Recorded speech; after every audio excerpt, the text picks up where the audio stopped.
Hello and welcome to the Tea Party Hardy channel for a review of the Hallmark channels. Never Kiss a Man in a Christmas Sweater. This one stars this lady over here who has been in a million shows, but one of the Christmas movies that she was in quite a long time ago actually was called Snow, and then she was in the sequel called, cleverly, Snow 2. And I really like those movies a lot.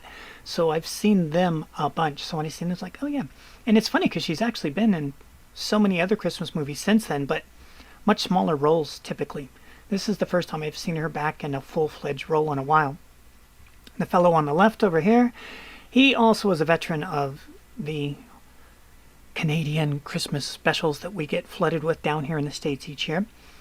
And he's in the Father Christmas series.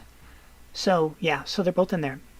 There's also a kid in this that looks remarkably like the youngster from Hook. The little one that goes, "Oh, there you are, Peter." And it was driving me crazy watching him. Like, wow, who does this kid look like? He looks so familiar. And then I looked him up on IMDb. And I'm like, no. And then it just finally hit me. It's like, he looks like the kid from Hook. But apparently he would have to be trapped in a time warp for over 30 years to be the kid from Hook. And he's not the kid from Hook. But boy, does he look like him. Okay. So, this is the Hallmark. It's the Christmas movie. Possibly filmed in the pandemic, but you wouldn't know it by looking at how close the audience is together. So, I don't know. I'm always curious about that in this particular season when we're going to have, I'm guessing, around 100 Christmas movies dropped this year. I've already got 20 that, and I've gone through, what, like 5 or 6 so far? Not that many. I'm getting through them as fast as I can, enjoying each one. Speaking of enjoying, this one's really good. If you're wondering, are you ever going to tell us what it's like? Yeah, it's actually really good. Is it great? Nah, it's not in the great category, but it's really good. And the cast has so much to do with it, where the chemistry between these two is very, very fun. It has an excellent supporting cast, which was...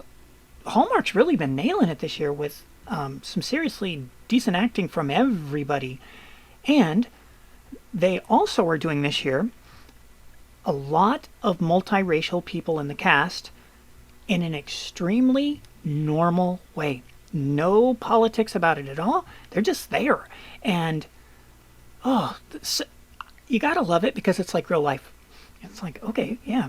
And so the difference between this and the social justice warrior ones are, and the social justice one, have you met my black friend? Have you met my white friend? Have you met my Chinese one-legged, missing an eyeball, fill in the blank, who they date relationship kind of person? That's when you know you've stepped deep into social justice warrior territory, or the blatant mixed race for no particular reason. Yeah. Anyway, this one, nope, got lots and lots of people, and it works. It's wonderful to not have it be a distraction and be like it used to be before they started making a big stink about it in 2016. Because before then, they always had a fairly decent mix of people in shows. At least past Star Trek, thank you very much, the original series.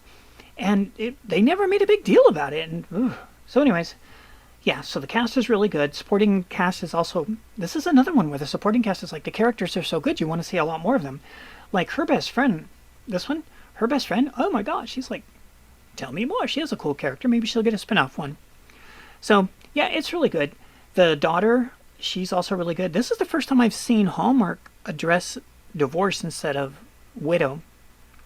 And so that was interesting, because remember, these are fantasy and they're not supposed to make you think about like sad, depressing things like divorce and all that junk. I know it's like, well, what about widowing? You're like, yeah, but that's beyond whatever. So that's how that goes. Okay, so yeah, it's a good one. Cast is great. Everybody up and down the casting list. The story is really cute. There's actually a mild twist about 3/4 of the way through, which is always where it is. And you're like, no, it's a Christmas movie. There, of course it's going to get fixed. And it does. The only thing that really doesn't make sense to me is the guy gets a broken arm from falling down on his back. And I'm like, how do you break your arm falling down on your...